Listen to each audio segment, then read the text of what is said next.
On June 23rd of 1965, 2 Houston police officers responded to a call for a welfare check on the residents of a home in Montrose. They knocked on the door several times, but nobody replied. The officers kicked open the door and entered the house, but it seemed as if no one was home. The building appeared to be completely devoid of people. However, one of the officers opened the fridge and revealed a scene of horror. Inside the fridge were stacks upon stacks of meat, which he initially assumed was hog meat. An article in the local newspaper the next day read as follows: "On all the shelves and in the freezer compartment were the dismembered bodies, cut and unwrapped, washed off pieces smaller than individual joints." The officers had only discovered the truth when they opened the crisper and found 2 severed human heads. The house had been the residence of the victims, 81-year-old Fred Christopher and his wife, 73-year-old Edwina Ivor Rogers. Unfortunately, not much is known about the lives of the victims, but they had a son in December of 1921. Charles Frederick Rogers enrolled at Texas A&M University in 1942, but he dropped out and enrolled at the University of Houston instead, where he obtained a bachelor's degree in nuclear physics. During World War II, Charles served as a pilot for the United States Navy, and he also served in the Office of Naval Intelligence. After the war, he switched to a career in seismology for the Shell Oil Company. In 1957, he abruptly quit his job with the oil company for seemingly no reason. He had worked there for 9 years, and his fellow employees stated that he was very talented at finding oil and gas for the company. They also mentioned that he spoke 7 languages and had an interest in ham radios. Finally, according to Charles's associates, he had joined the Civil Air Patrol in the mid-1950s, and during his time with them he met a man named David Ferry, who was an alleged conspirator in the JFK assassination.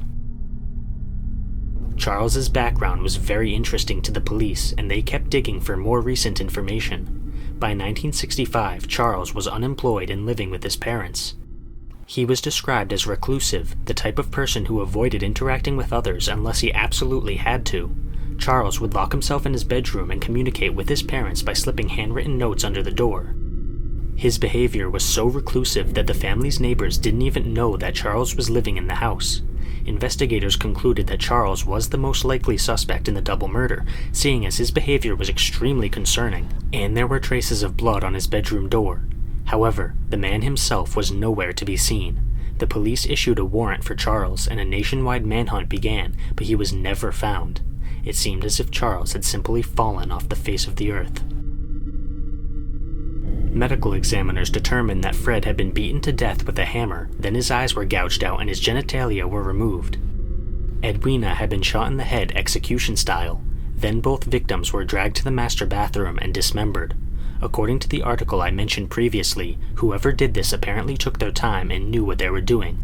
The dismembering was a fairly neat job. The authorities determined that the murders had been committed on June 20th, which was Father's Day. If Charles really was the killer, then he had committed this atrocity with a twisted sense of irony. Charles was declared legally dead in 1975, and nothing new has arisen in the case ever since. It remains unsolved to this day. There are 2 main theories in this double murder. The first hypothesis was posited in 1997 by a Houston couple, the Gardeniers, who had begun investigating the Icebox Murders independently. According to the Gardeniers, Charles was physically and emotionally abused by both of his parents, including as an adult.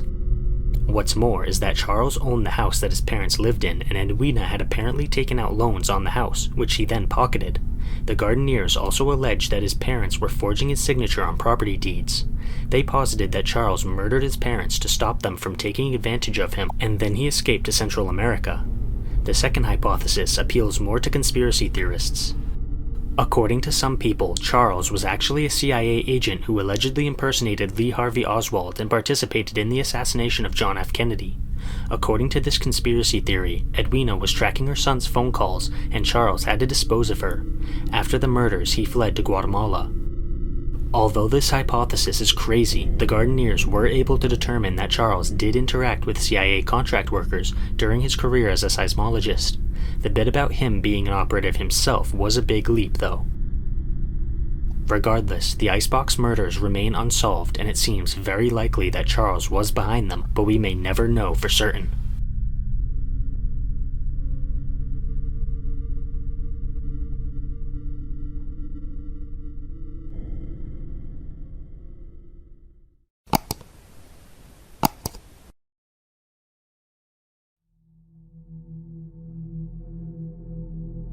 Karlie Guse was born on May 13th of 2002, and she lived a fairly normal life. Her parents divorced when she was young, and she lived with her mother, Lindsay, but she moved in with her father, Zachary, after a while. Zachary had gotten remarried since the divorce to a woman named Melissa, and they lived in Bishop, California. Karlie had 3 brothers who also lived with her. She was described as sweet and quiet by her classmates at high school, and nobody could see any signs of trouble in her life. However, things went horribly wrong on the night of October 12, 2018, when Karlie attended a small party with her boyfriend Donald. At around 8 p.m. on the night of the party, Karlie called Melissa and told her that she needed to be picked up from the party. She said that she had smoked marijuana and was having a very negative reaction. According to Donald, his girlfriend became extremely paranoid after ingesting the weed, and she was afraid of everything at the party, including the music and even him. Melissa drove to the party immediately, very concerned about the frantic nature of Karlie's phone call, but when she got to the party, her stepdaughter was nowhere to be seen. Melissa left the party and began searching for Karlie, and she found the 16-year-old running down a dark road by herself. Melissa managed to get Karlie into the vehicle, but she was so paranoid about everything that it was difficult to get her to calm down. She repeatedly told Melissa that she was scared. She changed seats in the car multiple times, and she even said that she was scared the car would kill her. When Karlie and Melissa returned home, Zachary immediately suspected that the marijuana had been laced. Karlie was way too paranoid for any regular strain, so there must have been something added to the marijuana. He and Melissa recorded their conversation with Karlie in order to show her the dangers of drugs the next day. The full recording is 8 minutes long, so I'm only going to play part of it here. Melissa, do you want to take a shower? Think it'll make you feel better? Mm-hmm. No? You're gonna kill me. Karlie, listen to what you just said to me. What? You said you're going to kill me. Don't kill me. Why would I kill you?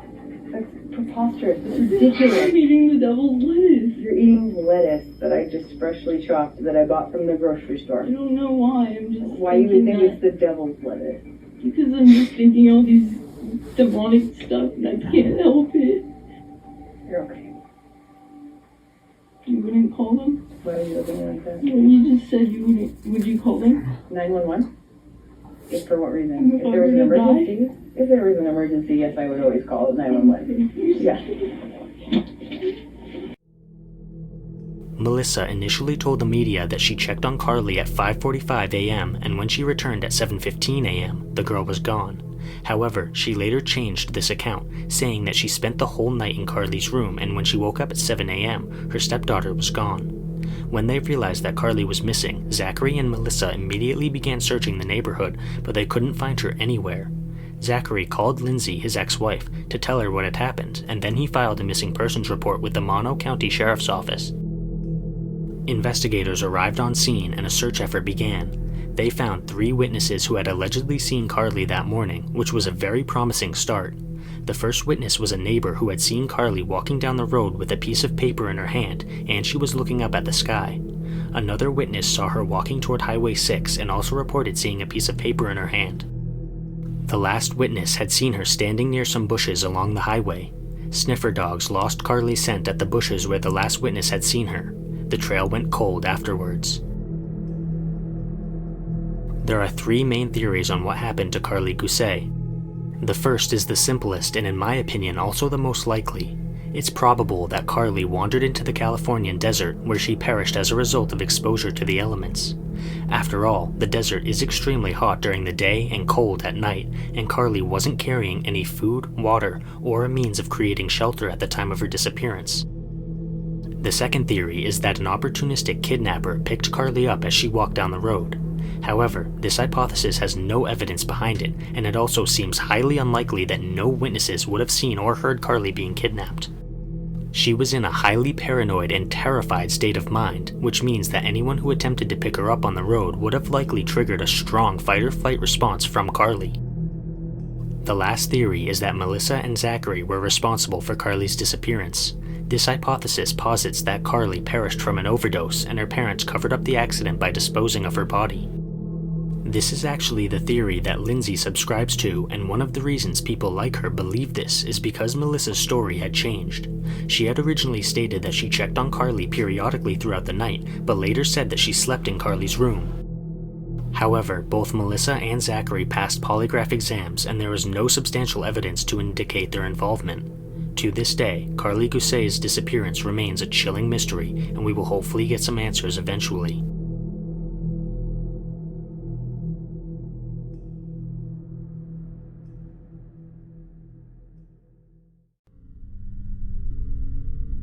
Melinda Eubank was born in South Korea, but she moved to the United States on Christmas Eve of 1985 after getting adopted by an American couple. Melinda lived in Lockport, New York until she was 17 years old, when she moved to Florida to live with her adoptive grandparents. She went to South Sumter High School, where she began dating Joshua Duckett. Melinda became pregnant during high school, and she gave birth to the baby shortly after graduation in 2004. She married Joshua in 2005, but their relationship was extremely tumultuous. Joshua claimed that Melinda had threatened to harm their child, Trenton, and Melinda was committed to a mental health facility under the Baker Act. She was diagnosed with obsessive-compulsive personality disorder, but the report stated that there was no psychological reason that would preclude Melinda from being a capable and loving parent. Melinda and Joshua separated multiple times before Melinda officially filed for divorce in July of 2006. On August 27th of 2006, Melinda reported her son, Trenton, missing. She told the police that she had gone to check on him in his bedroom after she finished watching a movie, but she discovered that Trenton was nowhere to be found. There was a cut in the window screen above the crib, which she suspected had something to do with her son's disappearance. Melinda indicated that Joshua should be a suspect in Trenton's disappearance, claiming that their divorce could have been the motive. Joshua took a polygraph exam and a vocal strain test, and he passed both without incident. The police and the public both turned their suspicion on Melinda instead. On September 8th of 2006, Melinda appeared on the Nancy Grace Show for an interview about Trenton's disappearance. During the interview, Nancy accused Melinda of hiding something because she had refused to take a polygraph exam and was providing vague answers to the questions. The day after the episode was filmed, Melinda wrote a letter that was addressed to the public. In the letter, she expressed her love for Trenton and her anger at being accused of involvement in her son's disappearance. Shortly after writing this letter, she used her grandfather's shotgun to take her own life. Melinda's family blamed her death on the media, especially Nancy Grace.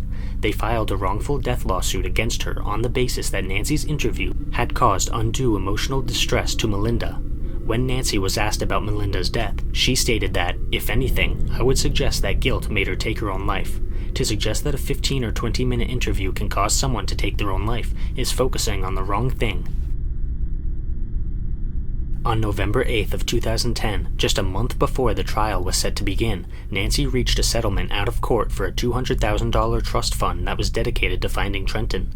This settlement stated that, if Trenton was found alive before his 13th birthday, the money would be administered by a trustee, then transferred to Trenton's account on his 18th birthday. If he was not found by his 13th birthday, the funds would be transferred to the National Center for Missing and Exploited Children. Trenton was never found, and if he is still alive, he would be in his early 20s today. If you have any information on his whereabouts or well-being, you can contact the Leesburg Police Department at the number on screen.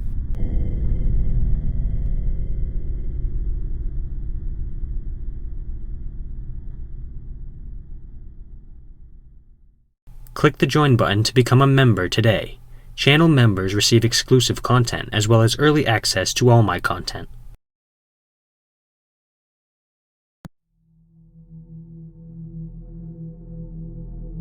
On June 6th of 1993, 7 people were going through the closing routine of the Bello grocery store in Windsor, North Carolina. Grover Cecil was the store manager, and a 4-person crew was preparing to strip and wax the floor. An employee named Joyce Reason was also helping out. At approximately 6:15 p.m., a black male in his early to mid-30s with a slender build, military-style haircut, light brown slanted eyes, and a narrow nose bridge emerged. To be clear, the man did not enter the store. He was already there, lying in wait. He held a .45 caliber handgun to Joyce and forced her to take him to the cash office.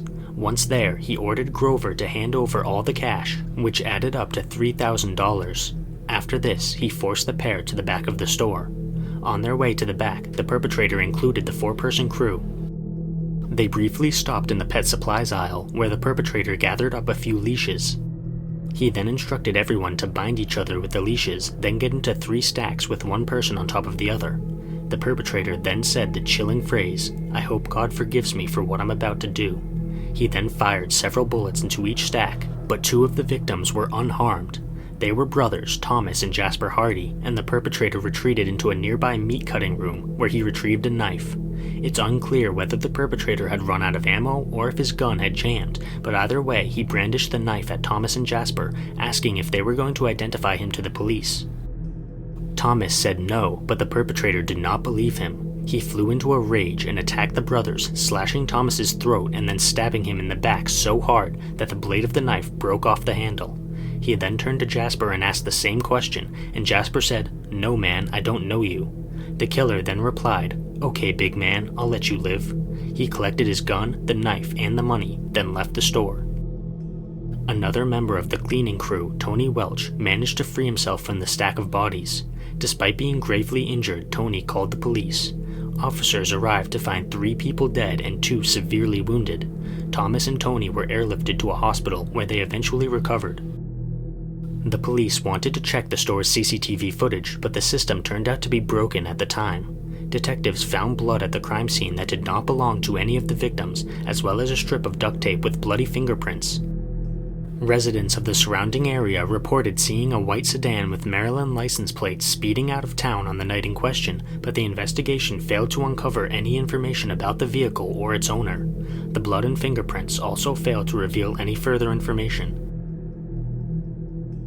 Some people speculated that the killer could have been a former police officer or military personnel given his appearance and his use of a firearm, but neither of these hypotheses are very likely.